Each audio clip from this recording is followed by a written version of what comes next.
জাতীয় নির্বাচনের আগে স্থানীয় নির্বাচন চাওয়াদের পাল্লা ভারী হচ্ছে।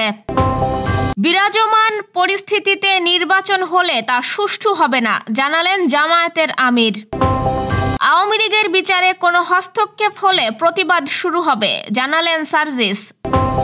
হাসিনার রাজনৈতিক ক্যারিয়ার শেষ, জানালেন প্রেস সচিব। ডিসি সম্মেলন শুরু, এসপি ওসিদের এসিআর লিখতে চান ডিসি ইউনোরা। সাবিনাদের নিয়ে চূড়ান্ত সিদ্ধান্ত আজই, হয় ফিরবে না হয় বিদায়। বাংলাদেশের রাজনৈতিক স্থিতিশীলতায় অর্থায়ন বাতিল করল যুক্তরাষ্ট্র। শুনছিলেন দিনের খবরের প্রধান প্রধান শিরোনাম, এবার বিস্তারিত। তার আগে গ্রামের কাগজের ইউটিউব চ্যানেল সাবস্ক্রাইব করুন এবং সব খবর পেতে ফেসবুক পেজ ফলো করে রাখুন। জামায়াতে ইসলামীর পর স্থানীয় সরকার ব্যবস্থাকে শক্তিশালী করতে জাতীয় নির্বাচনের আগে স্থানীয় সরকার নির্বাচন চায় জাতীয় নাগরিক কমিটিও।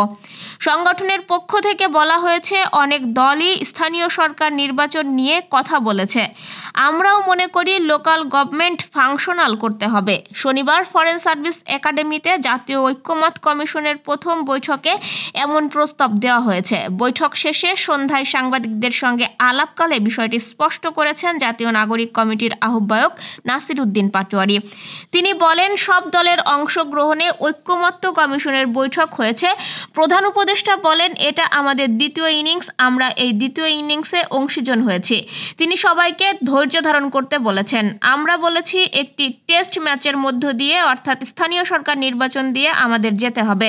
নাসির উদ্দিন পাটোয়ারি আরও বলেন, ধৈর্য ও সাহসিকতার পরিচয় দিয়ে দেশের 53 বছরের অসমাপ্ত কাজগুলো সংস্কার কমিশনগুলোর ইফেক্টিভিটির মধ্য দিয়ে সমাপ্ত করতে হবে। অনেক দলই স্থানীয় সরকার নির্বাচন নিয়ে কথা বলেছে। আমরাও মনে করি লোকাল গভর্নমেন্ট ফাংশনাল করতে হবে। এদিকে অন্তর্বর্তী সরকারের সক্ষমতা দেখার জন্য জাতীয় সংসদ নির্বাচনের আগে স্থানীয় সরকার নির্বাচন প্রয়োজন বলে মনে করেন গণ অধিকার পরিষদের সভাপতি নুরুল হক নূর। বিরাজমান পরিস্থিতিতে নির্বাচন হলে তা সুষ্ঠু হবে না বলে মন্তব্য করেছেন জামায়াতের আমির শফিকুর রহমান। আগামী নির্বাচন, সম্ভাব্য রাজনৈতিক মেরুকরণ, মুক্তিযুদ্ধ ও 24-এর গণ অভ্যুত্থানে জামায়াতের ভূমিকা সহ নানা বিষয়ে প্রথম আলোকে দেওয়া সাক্ষাৎকারে এক প্রশ্নের জবাবে বাংলাদেশ জামায়াত ইসলামীর আমির শফিকুর রহমান বলেছেন, বর্তমানে দেশে যে পরিস্থিতি বিরাজমান, এই অবস্থায় যদি নির্বাচন হয় তাহলে এটা সুষ্ঠু নির্বাচন হবে না এবং এটা নির্বাচনের জেনোসাইড হবে। কারণ এখনো আমাদের বহু জায়গায় সংস্কার যেগুলো হওয়ার কথা, যেমন আমাদের ভোটার তালিকা এখনো তৈরি হয়নি, হালনাগাদ হয়নি। যারা বিগত ভোটার তালিকায় নিজেদের নাম অন্তর্ভুক্ত করতে পারেননি বা যাদের বয়স পরে ম্যাচিউরড হয়েছে, তাদের বিষয়টা এখনো কমপ্লিট হয়নি। প্রবাসীরা আমাদের অংশ, এদেশের উন্নয়নের অংশীদার এবং এ মাটি তাদেরও। তাদের ভোটটা এখনো নিশ্চিত হয়নি। অল্প কিছু প্রবাসীর ভোট আছে, বাকিদের নেই। আমরা বলেছি যে প্রবাসীদের ভোটও নিশ্চিত করতে হবে, কারণ এবার স্বৈরাচার পতনের আন্দোলনে দেশের ভেতরে ও বাইরে সবাই তো আন্দোলনের অংশীদার ছিলেন।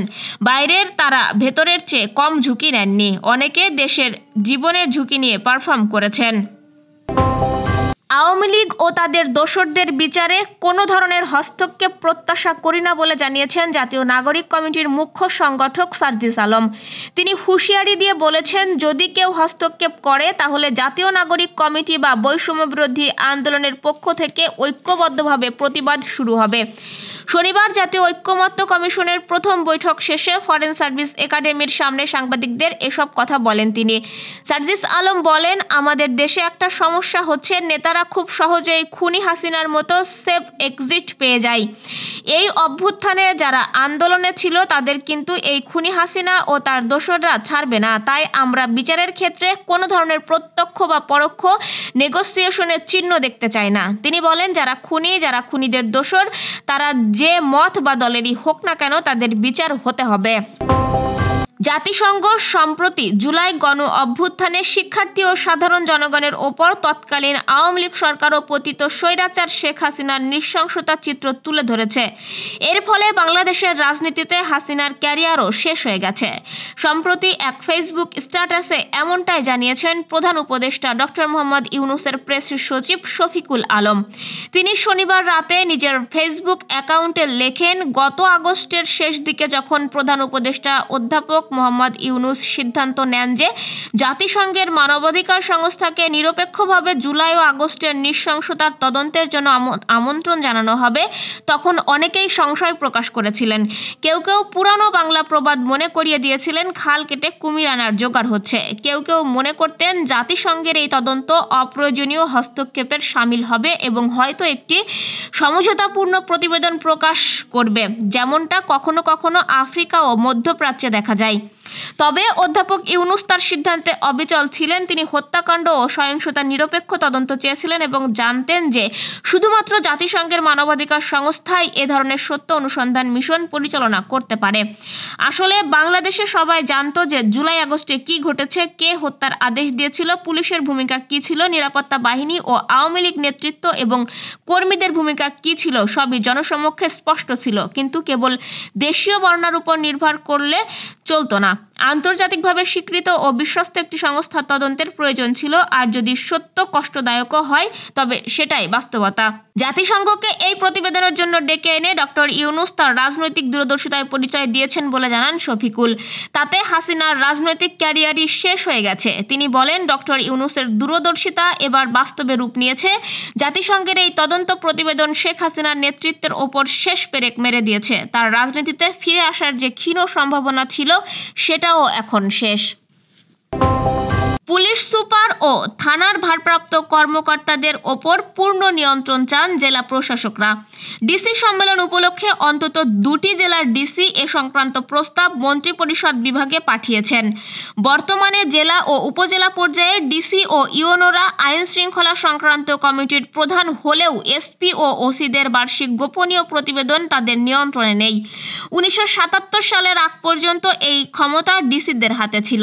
ডিসিদের কাছ থেকে আসা প্রায় 1200টিরও বেশি প্রস্তাবের মধ্যে 354টি নিয়ে আজ রোববার 3 দিনব্যাপী ডিসি সম্মেলন শুরু হয়েছে। প্রধান উপদেষ্টার কার্যালয়ের শাপলা হলে সম্মেলনের উদ্বোধন করেন প্রধান উপদেষ্টা অধ্যাপক ডক্টর ইউনুস। এরপর সম্মেলনের বাকি কার্য অধিবেশনগুলো রাজধানীর ওসমানী স্মৃতি মিলনায়তনে অনুষ্ঠিত হবে। এবারের ডিসি সম্মেলনের বাজেট ধরা হয়েছে 2.25 কোটি টাকা। নিজেদের অবস্থানে অটল বিদ্রোহী 18 ফুটবলার। বাফুফের আহ্বানে সাড়া না দিয়ে পিটার বাটলারের অধীনে অনুশীলন বর্জন অব্যাহত আছে তাদের। বাফুফে সাবিনাদের জন্য দরজা খোলা রাখলেও তাদেরকে বাইরে রেখেই 37 ফুটবলারের সাথে চুক্তি করেছে। বাফুফে থেকে বিদ্রোহী ফুটবলারদের জানিয়ে দেওয়া হয়েছে তারা অনুশীলনে ফিরলেই তাদের সাথে চুক্তি করা হবে। এরপর অনেক জল গড়িয়েছে, সেটা সবার জানা। বিশেষ কমিটি প্রতিবেদন জমা দিয়েছে। বাফুফের সভাপতি তাবিদ আওয়ালও মেয়েদের সাথে কথা বলেছেন। 2 বার কথা বলেছেন অধিনায়ক সাবিনা খাতুনের সাথে। অবস্থার কোনো পরিবর্তন হয়নি। 24 ফেব্রুয়ারি আরব আমিরাতে যাওয়ার কথা নারী ফুটবল দলের। সেই সফরের জন্যই 15 ফেব্রুয়ারি দল ঘোষণার কথা ছিল কোচ পিটার বাটলারের। দল ঘোষণাও পিছিয়ে গেছে। বাফুফে যে এখনও তাকিয়ে আছে সাবিনাদের দিকে। সাবিনাদের সামনে এখন শেষ সুযোগ। এটা নিশ্চিত যে কোচ পিটার বাটলারকে বাদ দেওয়ার বিষয়ে যে সাবিনাদের দাবি তা মেনে নেবে না বাফুফে। বল এখন পুরোপুরি সাবিনাদের কোর্টে। রোববার মেয়েদের সাথে আবার বসবেন বাফুফের নারী উইংয়ের চেয়ারপারসন মাহফুজা আক্তার কিরণ। সাবিনাদের অনুশীলনে ফেরার আরেকবার আহ্বান জানাবেন তিনি। হতে পারে রোববারই নারী ফুটবলের অচল অবস্থার চূড়ান্ত সমাধান। হয় সাবিনারা ফিরবেন, না হয় বিদায়। বাংলাদেশ ও ভারত সহ বিশ্বের অনেক দেশে বড় ধরনের সহায়তা অর্থায়ন বাতিল করেছে যুক্তরাষ্ট্র। এর মধ্যে রাজনৈতিক স্থিতিশীলতার জন্য বাংলাদেশের 29 মিলিয়ন মার্কিন ডলারের কর্মসূচিও বাতিল করা হয়েছে। একই সঙ্গে ভারতের জন্য নির্ধারিত 21 মিলিয়ন ডলারের কর্মসূচিও বাতিল করেছে যুক্তরাষ্ট্র। বিশ্বের অন্যতম শীর্ষ ধনকুবের ও বৈদ্যুতিক গাড়ি নির্মাতা প্রতিষ্ঠান টেসলার প্রধান নির্বাহী কর্মকর্তা ইলন মাস্কের নেতৃত্বাধীন যুক্তরাষ্ট্র নতুন দপ্তর ডিপার্টমেন্ট অফ গভর্নমেন্ট এফিসিয়েন্সি এই ঘোষণা দিয়েছে। রোববার এক প্রতিবেদনে এই তথ্য জানিয়েছে ভারতীয় সংবাদ মাধ্যম ইন্ডিয়া টুডে। এতে বলা হয়েছে, প্রেসিডেন্ট ডোনাল্ড ট্রাম্পের নেতৃত্বে যুক্তরাষ্ট্রের নতুন প্রশাসন বাজেট কমিয়ে আনার জন্য নানা পদক্ষেপ নিচ্ছে এবং এর আওতায় ভারত, বাংলাদেশ সহ বেশ কয়েকটি দেশের জন্য মিলিয়ন মিলিয়ন ডলারের তহবিল বাতিল করেছে যুক্তরাষ্ট্র।